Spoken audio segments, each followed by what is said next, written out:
You say you're burned out, but let's be honest. Burnout is the excuse we use when discomfort shows up and we don't want to face it. You're not exhausted from doing too much. You're tired because you've trained yourself to quit when things get uncomfortable. Every time the work gets hard, you step back, scroll your phone, complain, and call it self-care. That's not recovery, that's weakness being reinforced. Discipline isn't about feeling ready. It's about showing up when everything inside you wants to stop. It's waking up tired and still doing the work. It's keeping promises to yourself when no one is watching and there's no reward coming. Your body can go much further than your mind allows, but your mind has learned an escape route and it takes it every time. Each time you quit early, you make quitting normal. Each time you push through, you build a tougher mind. That toughness doesn't come from motivation. It comes from repetition, from suffering on purpose, from choosing the hard path even when comfort is right there. You don't need a break from life. You need a higher standard. Fix your discipline and burnout disappears. Stay hard burnout is one of the most comforting lies modern life has ever created. It sounds responsible. It sounds mature. It sounds like you've been working so hard that your system finally gave out. But most of the time, that story is false. What's really happening is simpler and harsher. Discomfort showed up, and instead of confronting it, you labeled it as burnout so you could step away without feeling weak. The label protects your identity. It lets you quit without admitting that you chose comfort over effort. Real burnout comes from prolonged, meaningful strain with no recovery, but that's rare. What most people experience is resistance. The resistance that shows up when your alarm rings early, the resistance when the work stops being exciting, the resistance when progress slows and results don't come fast enough. That moment feels heavy, so the mind searches for an exit. I'm burned out becomes that exit. It sounds better than I don't want to do this anymore. The problem is that every time you use that label, you train yourself to escape the moment effort is required. The brain learns a dangerous pattern. Discomfort equals danger, and danger requires retreat. Over time, even small challenges feel overwhelming. Tasks that once felt manageable now feel draining. Not because they are harder, but because you've conditioned yourself to avoid strain instead of adapting to it. Discomfort is not a signal that something is wrong. It's a signal that something meaningful is happening. Growth has always felt heavy. Progress has always demanded tension. But in a world obsessed with ease, any tension is treated like a problem that must be eliminated. So instead of strengthening the mind, people soften their standards. Instead of pushing through resistance, they step back and call it self-care. Here's the hard truth: avoiding discomfort doesn't protect you, it weakens you. When you constantly step away the moment things get hard, you shrink your capacity. What once felt like a challenge now feels impossible. The work didn't change, you did. You lowered your tolerance for effort, and then blamed burnout for the consequences. People who are truly disciplined experience the same resistance. They feel the same mental drag. The difference is they don't negotiate with it. They don't label it. They don't dramatize it. They understand that resistance is part of the process, not a reason to stop. They move forward anyway, and in doing so, they expand their limits. Calling discomfort burnout doesn't solve anything.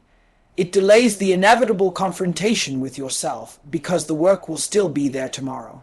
The goals won't disappear. The dissatisfaction will only grow louder, and the longer you avoid it, the heavier it becomes. What felt like a small push today turns into a massive wall later. When you stop using burnout as a shield, everything changes. You stop asking how you feel and start asking what needs to be done. You stop protecting your comfort and start building your capacity. The mind adapts when it's forced to stay in the fire. That adaptation is what people mistake for motivation, clarity, or confidence. It's none of those. It's earned tolerance for discomfort. The strongest people aren't the ones who never feel drained. They're the ones who don't let that feeling decide their actions. They recognize that most exhaustion is mental resistance, not physical collapse. And they push through it long enough for the resistance to break instead of them. The moment you remove the label, you remove the excuse. You see the situation clearly. This is hard, and that's exactly why it matters. This is uncomfortable, and that's exactly why it will change you.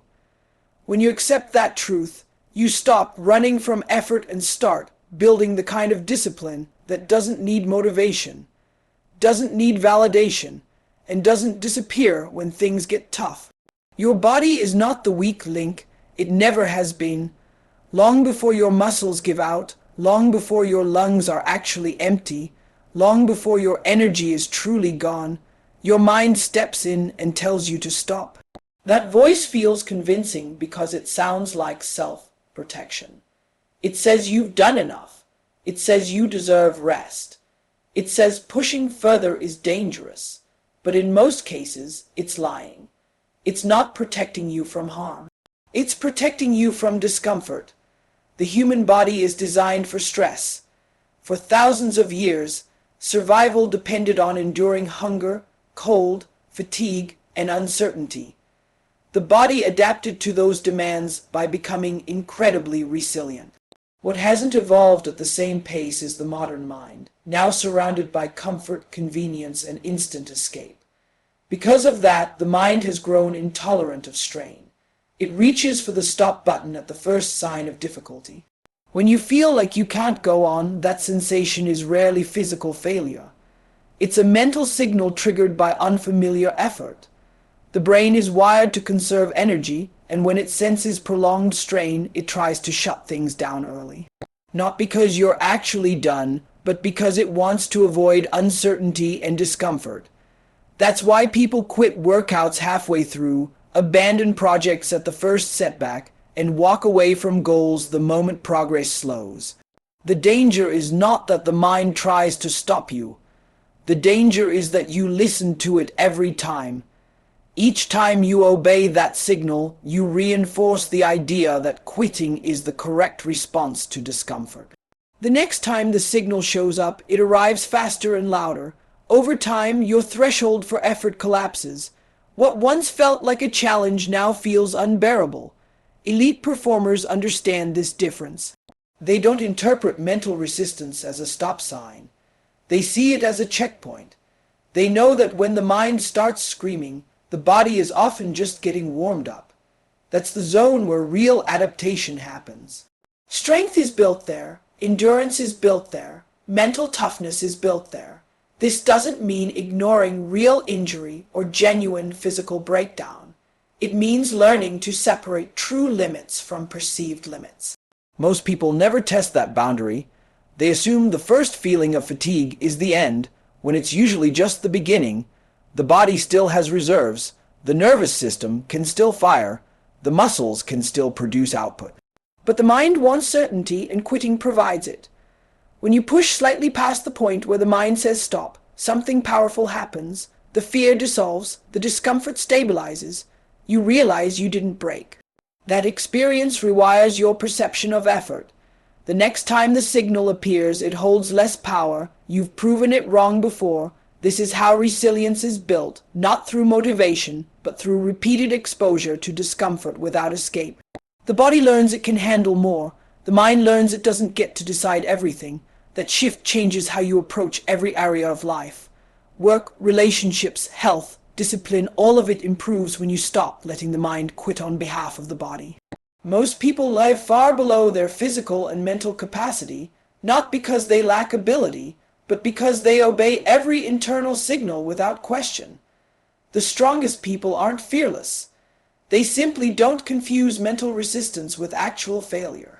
They stay in the effort long enough to discover that the body was never the problem. Discipline is often misunderstood as something you either have or you don't, like height or genetics. People look at those who are consistent, relentless, and reliable, and assume they were born that way. That belief is comforting because it removes responsibility. If discipline is a trait, then failure isn't your fault. But discipline isn't a personality feature. It's a trained response, and like any skill, it's built through repetition, not intention. Every time you choose to do what you said you would do, especially when you don't feel like it, you strengthen that skill. Every time you hesitate, negotiate, or delay, you weaken it. Discipline isn't formed in dramatic moments. It's formed in small, boring decisions that no one sees. The alarm rings and you get up. The work feels heavy and you continue. The temptation is there and you ignore it. These moments don't feel heroic, but they are everything. People who lack discipline aren't lazy by nature. They've simply practiced avoidance more than follow through. Over time, avoidance becomes automatic.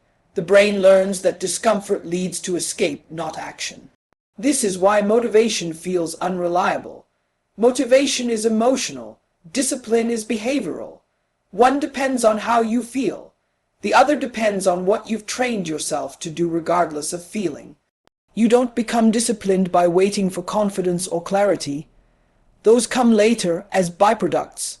You become disciplined by acting first. The brain adapts to behavior, not plans. When you repeatedly show up under resistance, the mind adjusts. What once felt unbearable starts to feel normal. That normalization is discipline taking root. Consistency matters more than intensity. Extreme effort once a week does nothing if the other 6 days are spent negotiating with yourself. Discipline grows through daily exposure to small doses of discomfort. That's how the nervous system learns stability under pressure. That's how reliability is built. There's also an identity shift that happens. When you keep promises to yourself, you stop seeing discipline as something external. It becomes part of how you operate. You no longer ask whether you should do the work. You assume it's getting done. That assumption removes friction. Life becomes simpler because there's less internal debate. This is why excuses are so damaging. Each excuse feels harmless, but it trains inconsistency. The mind starts believing that commitments are optional. Once that belief sets in, discipline collapses. You can't build reliability on a foundation of exceptions. The hardest part of discipline is the beginning. The early phase feels unnatural because you're breaking old patterns. The mind resists because it's losing control. That resistance is not a sign that something is wrong. It's a sign that something is changing. If you stay consistent through that phase, discipline stops feeling forced. It becomes automatic. People who appear disciplined aren't fighting themselves every day. They've already done the fighting. They trained their behavior until the action became normal. What looks like willpower is actually habit reinforced by standards. You don't need to change who you are to become disciplined. You need to change what you repeatedly do. Skill comes from practice, not desire. Discipline is no different. Every time you quit early, something deeper happens than just stopping a task. You are teaching your brain a rule. That rule is simple. Discomfort means retreat. The brain is a pattern recognition machine, and it learns fastest from repetition. One quit doesn't define you, but repeated quitting creates a default response. Over time, the brain stops seeing effort as something to endure and starts seeing it as something to escape. Neuroscience shows that behaviors followed by relief get reinforced. When you quit during discomfort, the immediate relief feels good. That relief becomes the reward.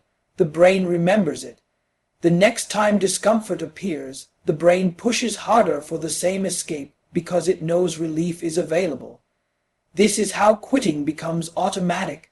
Not because you're weak, but because you trained your nervous system to associate effort with threat and stopping with safety. The danger is subtle. Quitting early doesn't just affect the current task. It spills into everything. You start cutting workouts short. You stop projects when they lose novelty. You avoid difficult conversations. You lower goals so you don't have to face resistance. Life quietly shrinks, not because you failed once, but because your brain learned that backing out is the correct strategy. What makes this cycle so destructive is that it compounds. Each quit lowers your tolerance for the next challenge. The brain expects relief sooner, so discomfort feels more intense. Tasks feel heavier even when they're not. You begin to feel overwhelmed by things that once felt manageable. That's not burnout. That's a nervous system conditioned for escape. On the other side, pushing through discomfort rewires the brain in the opposite direction. When you stay in the effort long enough, the brain learns that discomfort is survivable. The relief that comes from completion becomes the new reward. Over time, the brain starts associating effort with pride instead of fear. This shift changes how you experience difficulty. It doesn't disappear, but it loses its power. Most people never give their brain enough evidence to update its rules. They stop at the first wave of resistance and assume that's their limit. But limits are learned. When you push just a little further than usual, you create a new reference point. The next time, that level feels normal. That's how capacity expands. This isn't about punishment or grinding endlessly. It's about finishing what you start. About staying when the urge to leave is loud. About teaching your brain that discomfort doesn't control your behavior. Each time you do that, you strengthen a different neural pathway, one built on follow through. Failure isn't always falling short. Sometimes it's stopping when you still had more to give. That kind of failure is quiet, but it's the most damaging because it trains your future self to expect less from you. But the reverse is also true. Every time you refuse to quit early, you change the wiring. You become someone who finishes, and once the brain learns that identity, it starts supporting it instead of fighting it. Raising your standards is the ultimate weapon against burnout and excuses. Most people think motivation or energy will carry them through, but that's temporary. What makes the difference isn't how you feel, it's what you accept as non-negotiable. When your standards are low, every minor discomfort becomes a reason to stop, delay, or quit. The mind negotiates endlessly because there's no fixed rule. When your standards are high, excuses disappear. The mind learns that certain actions are mandatory, not optional. High standards are about creating a framework where discipline operates automatically. You decide that you will get up at a specific time, do the work and follow through, no matter the circumstances. That removes negotiation from the equation. You stop asking yourself if you feel like it. You stop searching for permission. The action becomes part of your identity, part of your operating system. This internal rule setting rewires the brain. The nervous system starts expecting consistency, so resistance becomes less intimidating. Raising standards also shifts perspective. Challenges are no longer obstacles to comfort. They become tests of your system. When discomfort arises, it doesn't signal retreat, it signals adherence to your rules. Each completed task under resistance reinforces the standard. The brain associates effort with identity rather than avoidance. Over time, what once felt difficult becomes normal because your identity demands it. Excuses crumble because they no longer align with who you are. When your standard is to finish what you start, miss workouts, skip projects, or avoid responsibility is unacceptable. The nervous system no longer rewards escape with relief. Instead, it rewards compliance with pride, confidence, and progress. This creates momentum that compounds over time. Every day becomes an opportunity to reinforce the identity you've chosen. High standards are not about perfection. They're about removing negotiation with yourself. They're about setting the floor, not the ceiling. The floor is non-negotiable effort, regardless of mood, motivation, or circumstance. When that floor exists, the ceiling expands naturally. Motivation becomes unnecessary because your behavior is already defined. Resistance is still present, but it loses power because you are now operating from a principle stronger than temporary feeling. People who consistently raise their standards outperform those who chase motivation every day. They don't wait to feel ready. They decide what is required and execute. The nervous system adapts, the mind aligns, and the work becomes inevitable. Burnout fades because you are no longer negotiating with your feelings. You operate from rules, not emotions. That is the secret to high performance, resilience, and unstoppable discipline.